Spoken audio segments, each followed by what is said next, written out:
Canada's first Ocean 7 blog.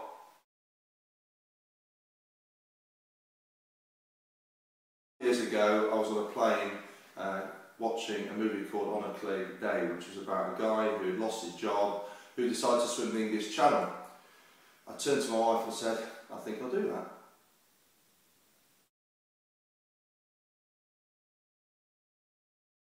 I first jumped into the local pool, swam for an hour, was really tired, went the next day until I could swim 3 miles, 5 miles and then eventually 10 miles. Then I had to go into cold water, get used to that and acclimatise, and it went on from there really. I've completed 4 of the 7 challenges of the Ocean 7 Challenge. I've swum the English Channel, I've swam from Spain to Morocco and back to Spain, called the Gibraltar Straits. Actually went 2-way with that, and that was another 20-21 mile swim like the English Channel. I then swam the Molokai Straits, which is from Molokai to Oahu in Hawaii, which is 26 miles, and the 4th one, which is Catalina Straits, which is from Santa Catalina to mainland Los Angeles, which was also 21 miles. So 4 of the 7 are completed to date. Still to complete, 2013 is the Gibraltar Channel in Japan. Around about 30 km swim, tides very, very strong, very difficult swim.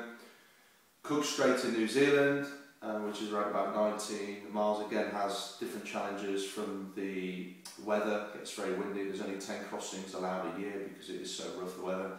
And finally the Irish Sea, which is from Scotland to Ireland, and very, very cold, lots of jellyfish, and I will have to put so much more weight on because it's too cold for me to do at the moment, so that's a good challenge.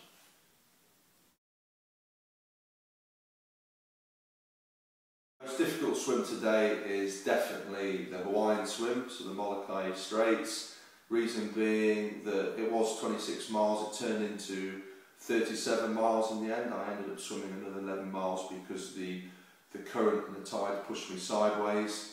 I was due to finish within around about 12 hours and it ended up being over 17. Within that swim, after 13 and a half hours, I got stung by a Portuguese man-of-war, which I found out later is a Portuguese man-of-war, in the dark, which was absolute agony, which caused me to vomit. I was quite sick, had to come into the boat to get an antihistamine pill, and I had to pull a couple of tentacles off the stomach, and it was very, very painful at the time.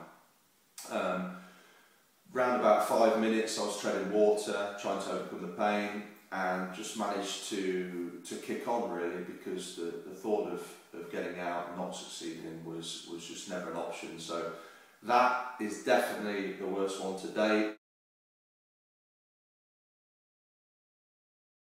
The big thing with these swims is the motivational side. You know, you've got to really want it. It's got to be a big part of your life. And I think, you know, if you do want it and you think about it every day like I do, you know, it becomes so important to you and it drives you on. And I honestly believe that anybody can do these swims. I think 80% is mental, 20% is physical, as long as you are at a certain standard. Yes, you have to do the training. However, a lot of it is in your head.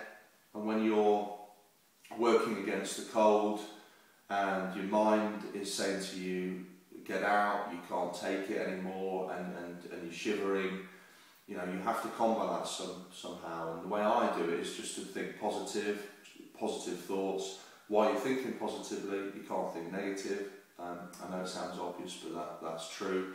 And just treat it like if you're in the middle of the ocean and there was no boat alongside you, you know, your survival skills would kick in and you would swim to land. And this is no different. That's the place I get into. And I think whatever you do in your life, you know, you've got to set these goals and you've got to challenge yourself and push yourself. And some people aren't willing to take that risk. They're not willing to potentially fail. But I honestly don't believe that you will fail if you have your mind in the right place, because you won't allow yourself. So become mentally strong, make sure it means a lot to you, do the training, and you'll succeed. I honestly believe that anybody could succeed in challenges like this if they're mentally strong.